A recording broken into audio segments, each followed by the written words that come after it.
I'm Gilbert Cruz, and I'm here with M. Night Shyamalan, the writer-director of such films as The Sixth Sense, Unbreakable, Signs, and The Happening. His latest film, The Last Airbender, is out July 1st. We're here to ask Night 10 questions from Time readers. Night, thanks for being with us. Thanks for having me. Our first question is from Ashley Steinhauer from Fresno, California. Why go from making thrillers, which you're very well known for, to a fantasy epic such as The Last Airbender? For a long time, I've had a lot of conversations with different estates and different studios about doing one of these big epic franchises. Never felt quite right, and then suddenly it kind of dropped in my lap, the Last Airbender, which was just kind of genetically engineered for everything I love. I love martial arts. I study martial arts. It's based on a lot of Buddhist and Hindu philosophies. I was raised Hindu. The word avatar is a Sanskrit word, and it just has a lot of the philosophies that I believe in, connection with nature.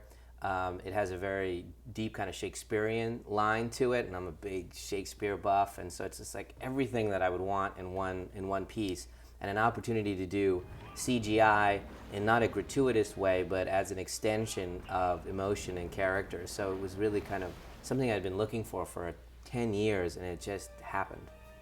Andrew Chang from Edison, New Jersey says, do you think the criticism of your casting Caucasians in what are ostensibly Asian roles in The Last Airbender is a fair criticism? I cast what I believe, and I bet you I'm not straying too far from the truth when I say that it is the most diverse, culturally diverse movie ever made. Let's look at the movie in and of itself. Noah Ringer is the kid that lives on this planet that is a dead ringer for this character, the Avatar. He's a martial arts staff expert for real. I felt when I saw Noah that he was mixed race. Like, I didn't know his ethnic background. So I cast the Air Nomads, which is where he's from, as all mixed race. So when you see the Air Nomads in the movie, they're not one ethnicity, they're all mixed. Aaron Shaw from Loa, Utah asks, what was the most difficult experience you've ever encountered on a shoot? Well, I think in Airbender, probably, it's the longest movie for me. My endurance wasn't quite ready to handle that level of shoot. So I think probably 3/4 through the shoot, I lost my grasp on everything. My ability to just come into the room and know in advance and say, you need to sit here, this is not, you got to change this paint right here, we're going to do this, do that. I just lost control because you come on the set and there's 600 extras and they're battling and there's the camera equipment and everything, and I just got exhausted. And there was definitely a week there where I was running on fumes, and I felt like I had lost control of the movie for a moment, and I couldn't tell you, like, pick a color and say this is the color that we're aiming for, this target. And that was a scary moment because that had never happened to me before. Dallin Gonzalez from Chandler, Arizona asks, who has been your greatest inspiration throughout your directing career?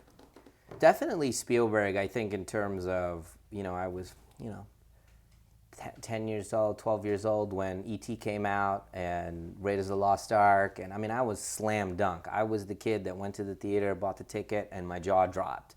And my life changed. If he wasn't there, maybe I wouldn't have made movies. And then stylistically, as an artist, as an adult, there's Kurosawa, Hitchcock, Stanley Kubrick, and I could tell you, we go through every one of their movies, and I can tell you why this is freaking genius. So they're my teachers. So they really have inspired me to do the type of filmmaking I do. Night, our last question is from Emily Hansen from Sands Point, Illinois. Which films give you the creeps? Well, The Exorcist is the scariest movie for me.